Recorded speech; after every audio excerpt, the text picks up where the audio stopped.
Rob G, I do want to get into something that it's interesting to say the least. And it's one of those you kind of got to, this thing, right? A little bit. You kind of got to say things that make you go, And that is the NBA. And what we're finding out about now when it comes to the gambling issue with Malik Beasley. So you recall we've had conversation about Malik Beasley being investigated when it came to some gambling. There were some abnormal bets on Malik Beasley. And then you know what the internet does. The internet starts interneting and showing game footage of some odd things. Oh, some of them were egregious. Some of them were egregious, I'm not going to lie. So you start to see those where he didn't shoot here or he didn't get back on defense there. And so the internet started the internet. The worst one where there's like 5 seconds left in the game and he gets the inbound, sprints down the court and lays it in. And it cuts a 10-point deficit to 8, and the spread was 9. And you're like, oh. Rob G. Okay. Say it with me. Things that make you go, Now, that's right, Mary Mac. Now, here's where it's interesting for me. So let me just get the details real quick. Malik Beasley is no longer a target of the federal gambling investigation that's conducted by the Eastern District of New York. His attorneys told ESPN that today, so months after the investigation, Malik is uncharged and is not the target of this investigation. So an allegation with no charge, indictment, or conviction should never have the catastrophic consequence that it has for Malik. It's an interesting point because you and I were talking earlier how this all worked out. Him supposed to be a free agent coming off a really, really good year for the Pistons. Might have cost him $42 million, which $42 million, if I didn't do something, is crazy. We got to fight. We got to scrap. Yeah. So somebody got to see me out in the back alley or something. But with that being said, Rob G, it leads to a larger conversation for me at least. And that is something that I've been looking at and considering. And we've talked about this gambling for a multitude of reasons lately when it comes to the NBA. And something don't smell right or sit right with me with this when you break it down.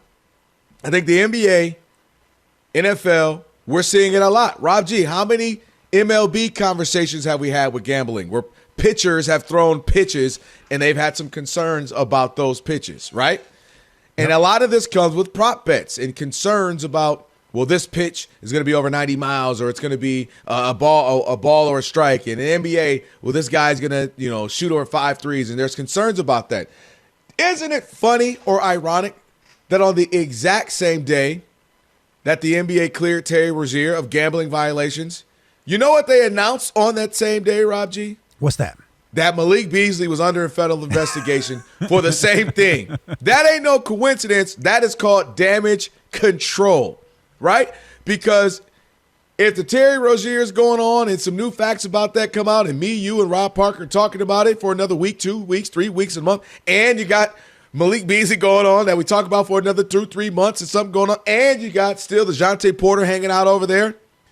Well, that's a lot going on for one league that is in bed with the FanDuels, the DraftKings, and all these sportsbook other ones that you can name as well.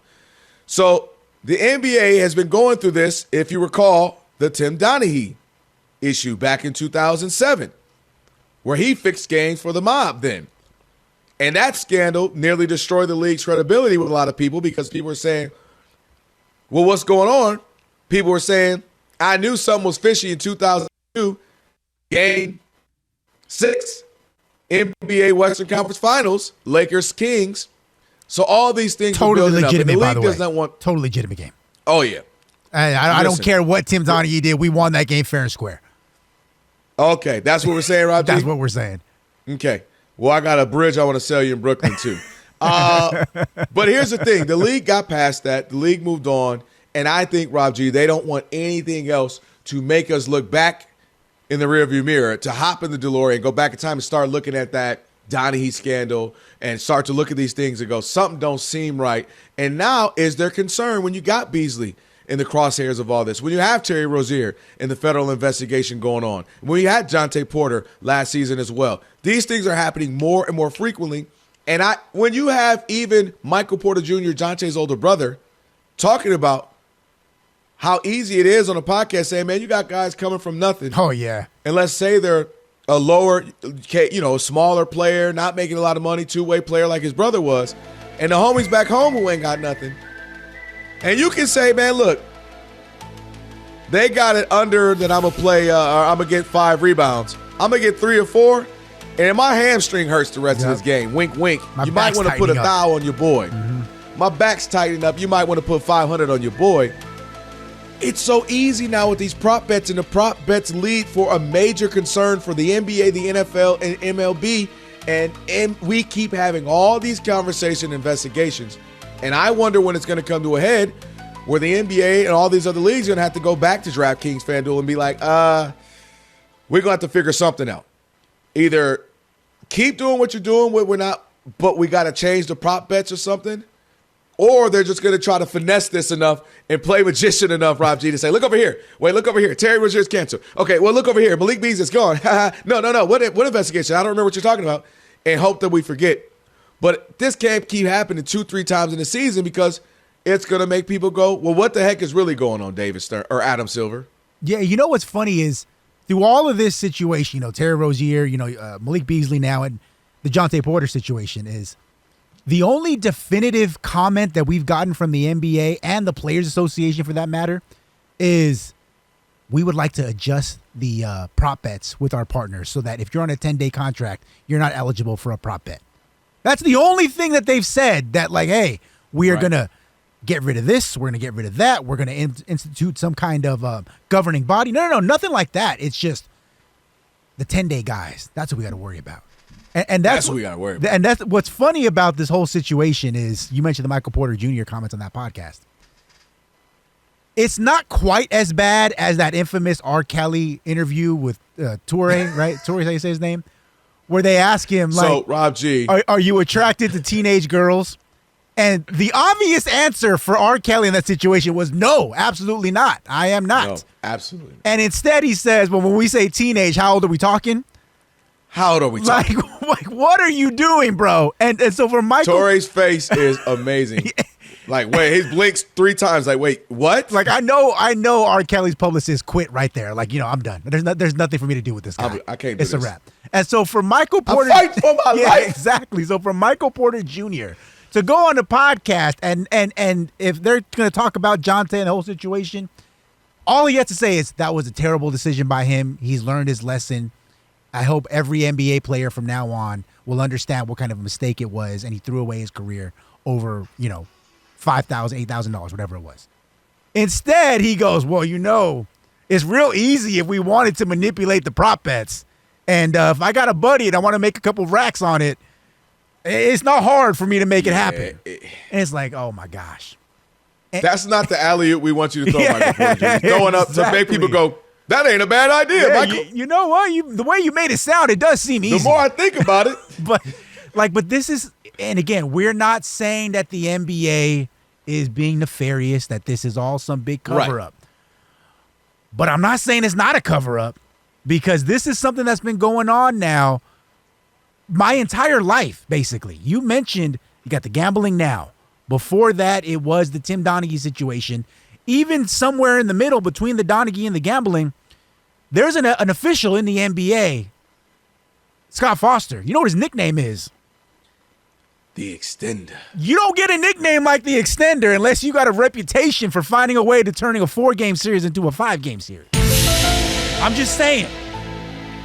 Don't let Chris Paul hear this.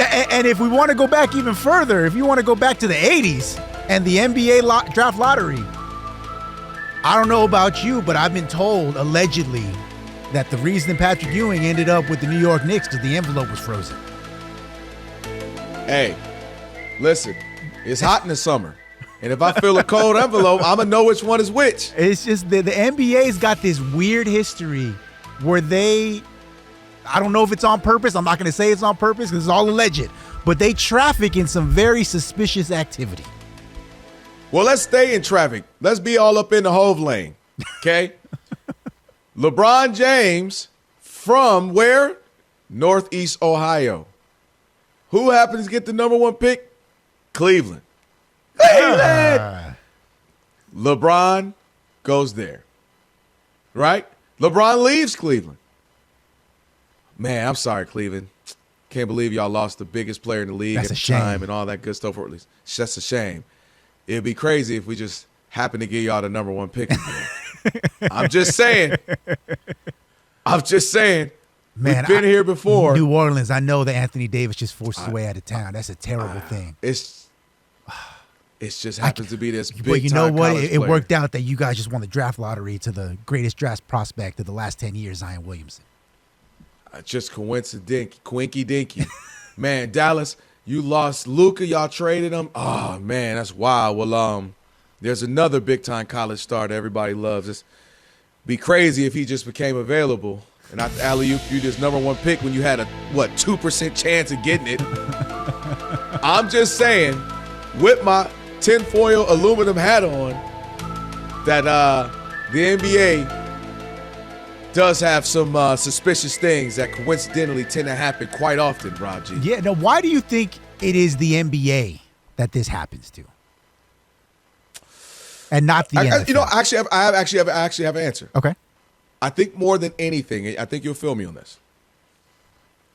One player can change the NBA, your team, your organization, much easier. Yes.